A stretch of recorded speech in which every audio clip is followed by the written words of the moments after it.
La tuya, ¿no?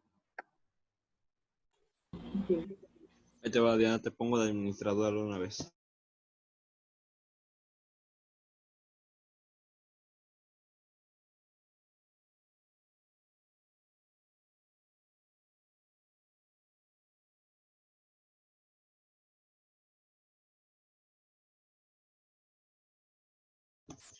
Igual un comentario, chavos. Las clases intentaré subirlas lo más pronto posible a YouTube, depende de la calidad del internet, pero las subiré a YouTube para que las tengan, dado caso de que quieran consultar algún dato que diga el profe. Gracias, amigo, muy amable. Gracias, jefe. Gracias. Qué buen jefe de grupo. Quisiera tener uno así en cada materia. Gracias. Pero es jefe de grupo en todas, ¿no? Uno así, pero en psiquiatría, ¿no? Cuando Te quiere chuzaron nada la más. cortito. Cuando quiere nada más es jefe.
¿Ya se conectó el doctor?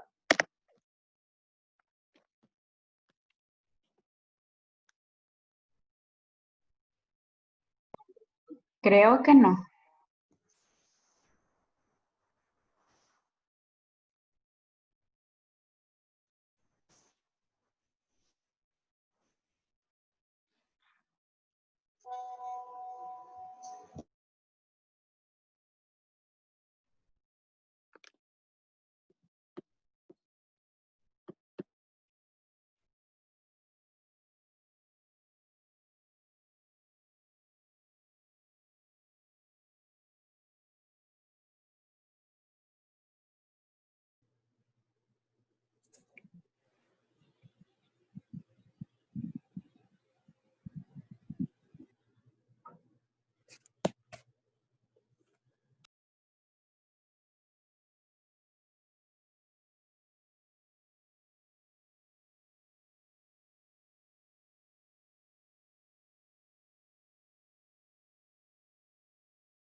Sí, Elisena, dinos, ¿qué pasó? ¿Por qué levantaste tu mano?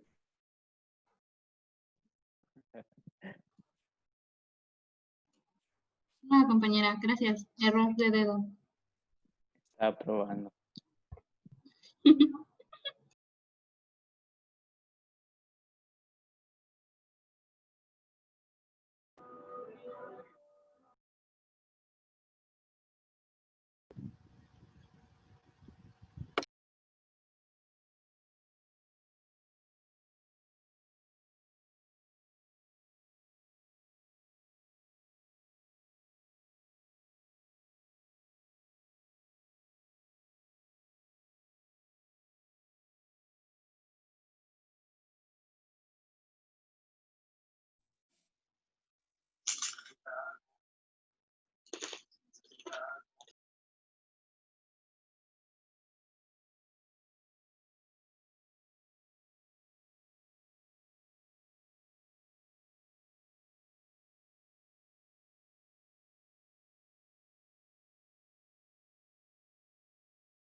Buenas tardes, chavos. Buenas tardes, Doc. Buenas tardes, Buenas doctor. tardes. Tardes. No, Buenas que tardes, no. Doc. Buenas tardes, doctor. Bueno, pues Buenas tardes, Doc. adelante con el tema.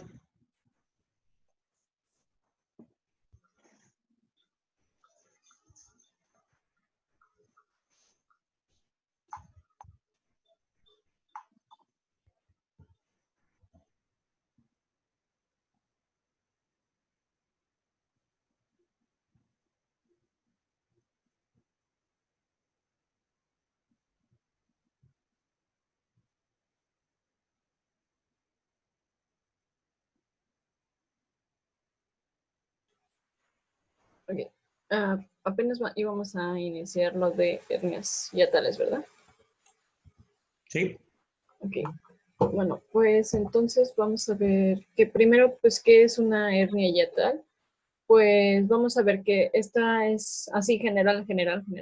Solamente es una condición anatómica adquirida que se define como una protrusión o prolapso del estómago proximal o una estructura no esofágica a través del hiato esofágico.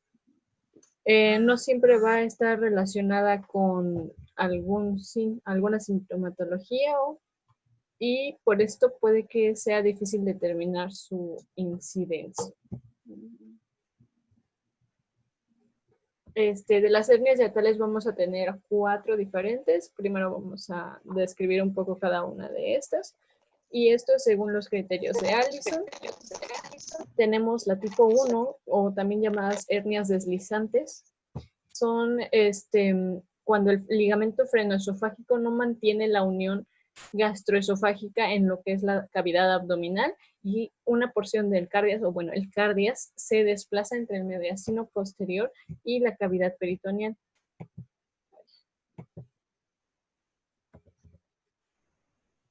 Ajá. Entonces vemos que solamente la porción del cardias es la que se protruye hacia la parte del tórax. Y luego tenemos la 2, que es la paraesofágica o rodante, se puede llamar también. Y esta es, la unión paraesofágica se encuentra anclada a lo que es el abdomen y las vísceras se van a desplazar a la porción del mediastino y por esto se puede observar también en una radiografía. Y pues vamos a ver que igual lo que es el fondo del estómago se va a desplazar, ya no solamente la porción del cardio, la porción del fondo que se desplaza. Las 3 también son llamadas mixtas porque tienen tanto una porción como, se desplaza la porción tanto del cardias como la porción del fondo del estómago. Y entonces la unión gastroesofágica y el fondo pues se van a desplazar libremente al mediastino, por ejemplo. Y luego tenemos la tipo 4, que entonces esta es muy complicada igual, incluso que la podamos llegar a ver, porque pues ya tenemos que algún otro órgano aparte del estómago también se va a herniar a través del hiato. Según su prevalencia, al menos se va a presentar hasta la 4ª y 6ª década de la vida y no se diferencia por algún sexo en específico, o sea, puede ser tanto en hombres como en las mujeres. Y principalmente, dependiendo igual la literatura, por ejemplo, Schwartz manejaba estos porcentajes, sin embargo, también vi otro documento que yo investigué. Este otro documento podía llegar a decir que comentaba que una prevalencia del tipo 1 al menos hasta el 95% de las hernias.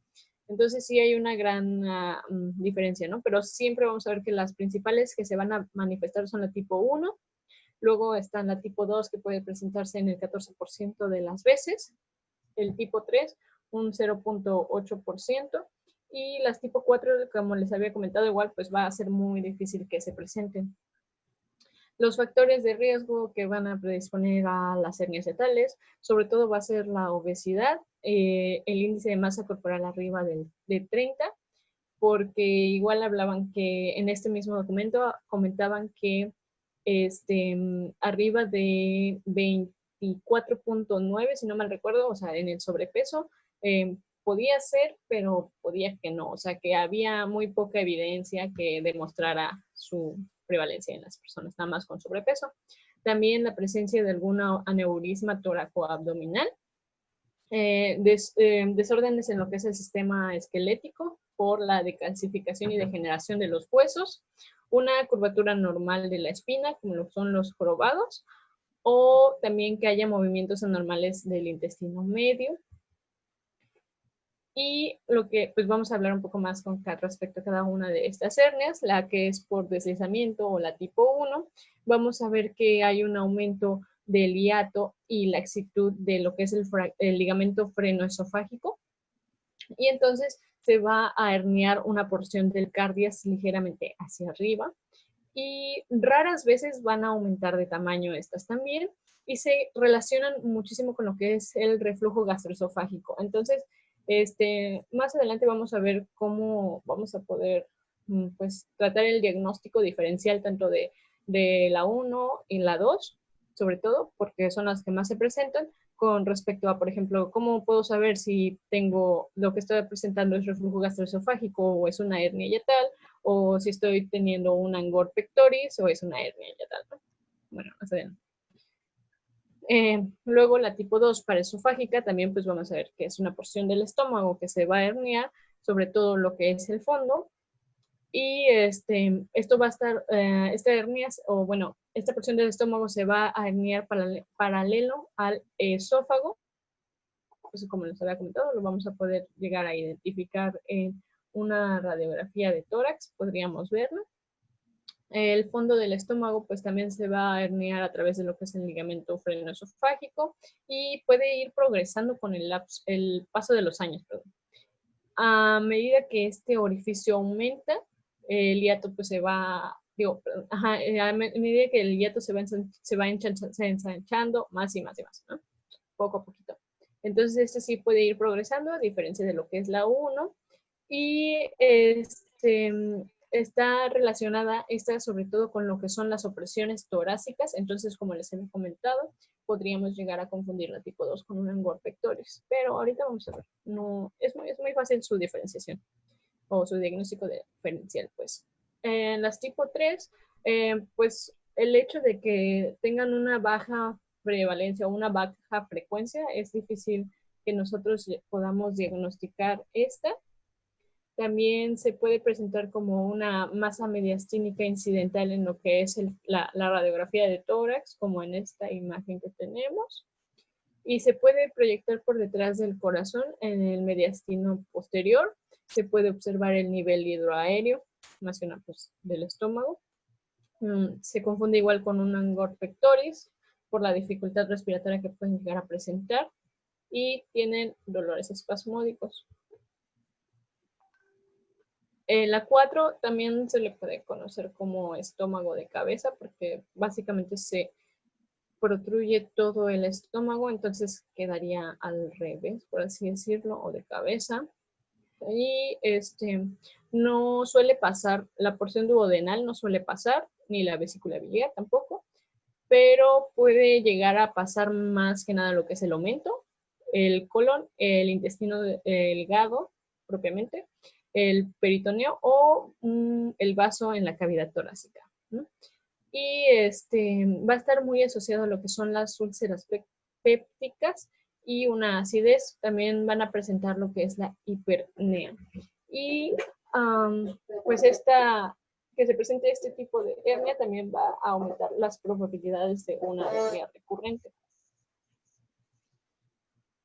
Con respecto a, pues, a la fisiopatología de cada una, primero pues vamos a ver nada más que en la 1 se hernia la porción gastroesofágica, se va a salir de la cavidad torácica, el cardias principalmente, ocasionando el reflujo ácido, una regurgitación, la pérdida también de hemoglobina, la disfagia, dolor torácico y tos crónica. Es por eso que esta se ve más que nada asociada con el reflujo gastroesofágico, porque muchos de su sintomatología pues va a ser similar a ¿no?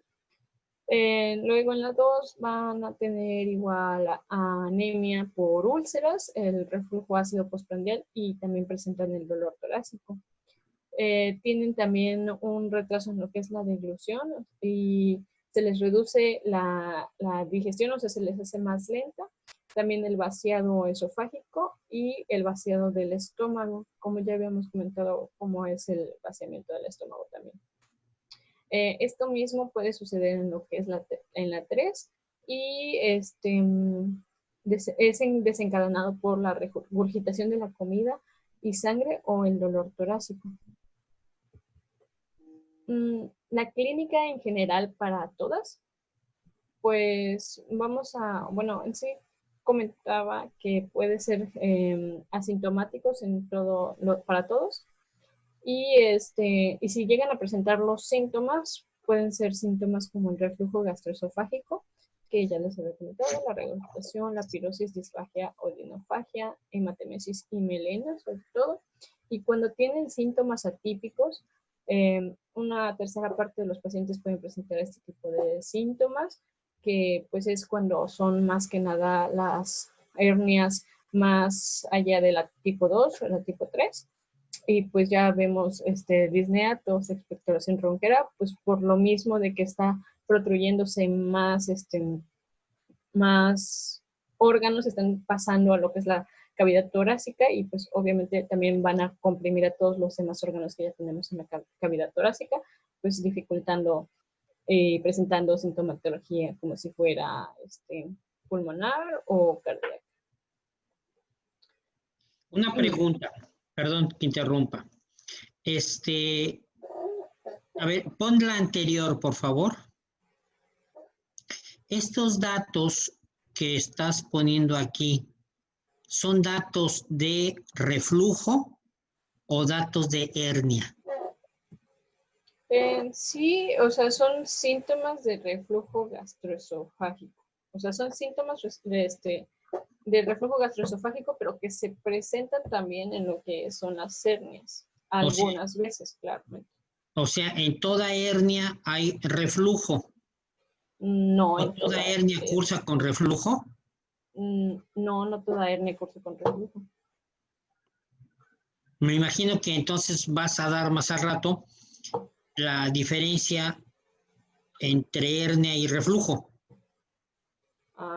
No. Porque ahorita me estás hablando regurgitación, pirosis, disfagia, odinofagia, incluso hematemesis y melena son datos de reflujo.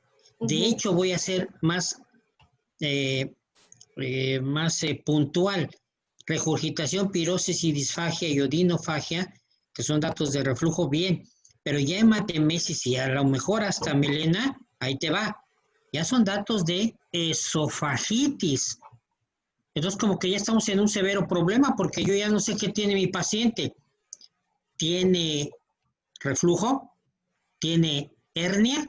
¿O tiene esofagitis? Sí, es que la sintomatología clínica va a ser similar a esas patologías. Sin embargo, el diagnóstico de hernia se puede dar más que nada con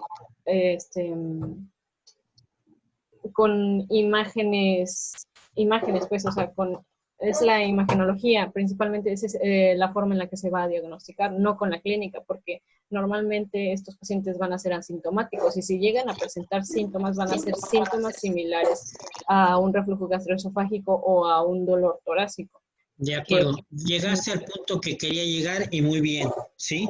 O sea, chavos, en general, la hernia, la tipo 1, que es la que casi la mayoría de los pacientes tienen, prácticamente no tiene síntomas.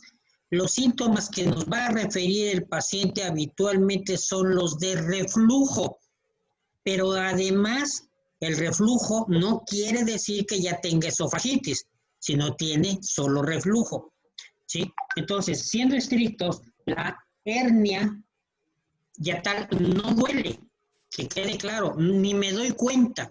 El paciente acude con nosotros porque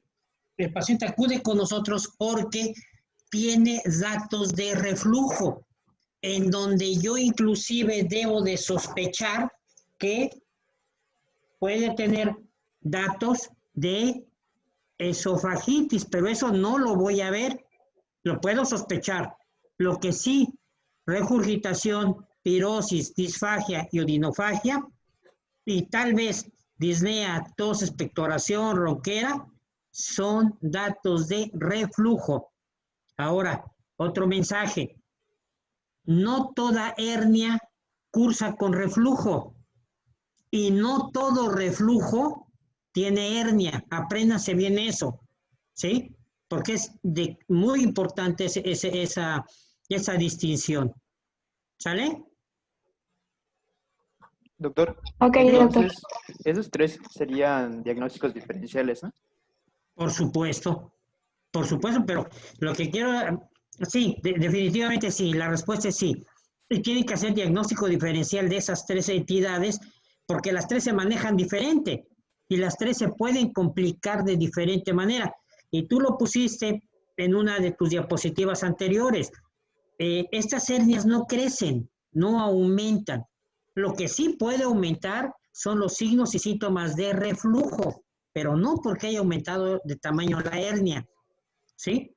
Por definición se le llama hernia, por definición, pero no por sintomatología. Su comportamiento es diferente al de una hernia umbilical, al de una hernia inguinal, etcétera. ¿Sí queda claro? Sí, doctor, gracias. Doctor, gracias. Ok, bueno, síguele, por favor.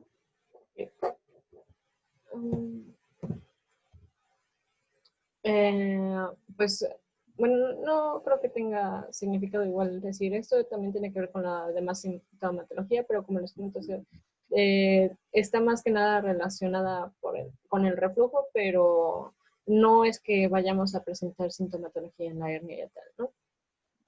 Y muchas veces, hago otro paréntesis, muchas veces el primer dato que tiene el paciente ni siquiera se da cuenta del reflujo, sino es una faringitis crónica. Muchos de los pacientes referidos a gastro vienen referidos por el otorrino, que ya no sabe qué hacer con la faringitis de su paciente, una faringitis crónica, y se queja mucho de dolor de garganta, y dolor de garganta, y dolor de garganta, y el problema viene siendo otro. ¿Sale? Uh-huh. Ok. Puse el porcentaje normalmente que se puede presentar en los pacientes, por ejemplo, la náusea y el vómito en al menos 36% de los pacientes, una hemorragia aguda por el reflujo gastroesofágico un 10%, con una úlcera esofágica, una anemia en el 5%. Los eructos van a estar presentes en más del 90% de los pacientes que cursan con reflujo gastroesofágico y hernia. Y también pueden tener lo que es la tríada de Saint en un 15%, que es la hernia yatal, junto con diverticulosis de colon y colelitiasis. Si no saben qué es la diverticulosis del colon, es una endoscopía, no sé cómo se llama, pero pues es colonoscopía. Colonoscopía, ándale. Colonoscopía. Porque es del colon, sí, cierto. Ajá. Entonces, pues es la debilidad de la pared muscular en el colon y pues se forman, pues por así decirlo, bolitas, se le llaman divertículos, que pueden, como en el apéndice, pueden llegar a reventar y también pueden llegar a almacenar fecalitos. Y la colelitiasis también puede ser presente. En el diagnóstico, pues, de hecho les quería poner este video, no sé si lo podamos ver o no sé si opine usted, doctor. Es una pequeña o breve explicación con respecto a la manometría gastroesofágica. Sí, adelante. Sí. A ver.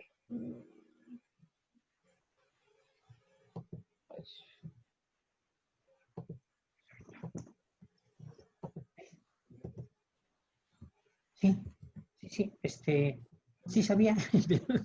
Sí. Cierto, yo le sigo allá o acá en el otro cuartito. Sí, porque los chavos estamos, no, es que sigo en Zoom y el Zoom te lo corta a los 40 minutos y abrimos otro. Y bueno, ese lapso así como que de vacaciones. Ahí es más, tenemos tiempo de descansar. Sí. Pero sí te convendría. Por eso te digo, a ver cuándo vas a la casa y ahí te enseñas. Sí. Y es que ahorita, sí voy a dar un espacio. Sí te mostré, ¿no? Sí te di las imágenes de las fotos de que tenía que bajar, ¿te acuerdas que tenía que bajar la... Me comentas si lo escuchan, por favor. Hablar de los estudios funcionales del aparato digestivo. ¿Se escucha? ¿Sí? Sí, se escucha. Okay. Vamos a comenzar por la manometría. La manometría es una técnica que se utiliza para la medición cuantitativa y cualitativa de la actividad motora del tracto digestivo. La manometría esofágica se encarga en realidad de cuantificar las variaciones de presión en el esófago y por lo tanto evaluar diferentes trastornos motores esofágicos según la variación en las presiones del esfínter esofágico inferior, superior y también la motilidad del cuerpo esofágico. Aquí tenemos el manómetro, que es un aparato en el cual nosotros podemos realizar tanto la manometría esofágica como la manometría anorrectal. Este equipo funciona con una bomba de perfusión, con agua y con gas. El gas es el nitrógeno. Se coloca, tiene 6 sensores en los cuales se va a colocar una sonda y va a medir las diferentes presiones que nosotros queremos abordar en las diferentes patologías. Esta es la sonda que vamos a colocar por vía nasal al paciente previa anestesia local de la zona y la misma va conectada a este equipo. Tenemos en este caso 6 sensores y estos sensores, luego de colocar la sonda nasogástrica, van a determinar la ubicación del esfínter esofágico inferior y luego de a poco vamos retirando la sonda, aquí tenemos varios canales, para quedarnos en el cuerpo esofágico y ahí vamos a medir la motilidad, vamos a ver qué amplitud de ondas y si tiene una buena peristalsis o motilidad el esófago. Como dije previamente, la manometría esofágica se utiliza para descartar o diagnosticar patología o trastornos motores esofágicos. Y también, algo muy importante, como paso previo a la colocación de una sonda de pHimetría esofágica, porque en los pacientes que tienen enfermedad por reflujo gastroesofágico, la indicación de pHimetría, que es uno de los estudios que se realiza para diagnosticarlo, necesitamos ubicar exactamente dónde se encuentra el esfínter esofágico inferior y el único método que lo hace en forma exacta es la manometría esofágica. Este es el trazado que nos arroja en la computadora el estudio que estamos realizando. Tenemos acá los 6 canales que vimos previamente, que está colocada la sonda en el equipo, y podemos evaluar en los 3 primeros el cuerpo esofágico, donde hay, luego de una deglución que el paciente realiza tomando tragos de agua, como vemos la motilidad esofágica, que se llama peristalsis, en este caso es normal. Y luego en los últimos 3 canales el esfínter esofágico inferior, la ubicación y la presión. Entonces este estudio nos permite diagnosticar patología en cuanto al trastorno de la motilidad, en este caso es normal, y ubicar el esfínter esofágico inferior y ver si también encontramos alteraciones en cuanto a su presión, falta de relajación del mismo. ¿Qué pacientes deberían realizarse este estudio, una manometría esofágica? Principalmente los pacientes que tengan trastornos en cuanto a la deglución y a la dificultad en el pasaje de alimentos, que tengan algún atascamiento de alimentos en el pecho, en el tórax, y también pacientes con un dolor en el pecho o dolor torácico que muchas veces no es de origen cardíaco, pero que puede estar relacionado con trastornos motores. Y por último, los pacientes que deberían estudiarse en forma completa por enfermedad por reflujo. Es, como dije antes, el paso previo para realizar una pHimetría esofágica para ubicar la zona exacta donde vamos a colocar posteriormente la sonda de pHimetría. Y nos descarta también trastornos motores asociados a la enfermedad por reflujo gastroesofágico.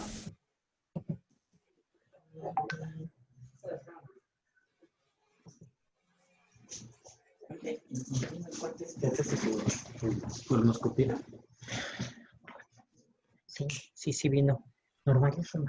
Nos salimos antes de que nos saque y entramos en el mismo link. Así es. ¿Qué pasó? Sí, ¿no? ¿Ya lo vas a sacar? ¿En el mismo link? Sí, el mismo link, profesor. Ya se acaban los 40 minutos. Ok. ¿Ya nos va a sacar, digo? Sí, Doc, ya nos va a sacar. Ok, bueno, pues esperamos a que nos saque o ya nos salimos.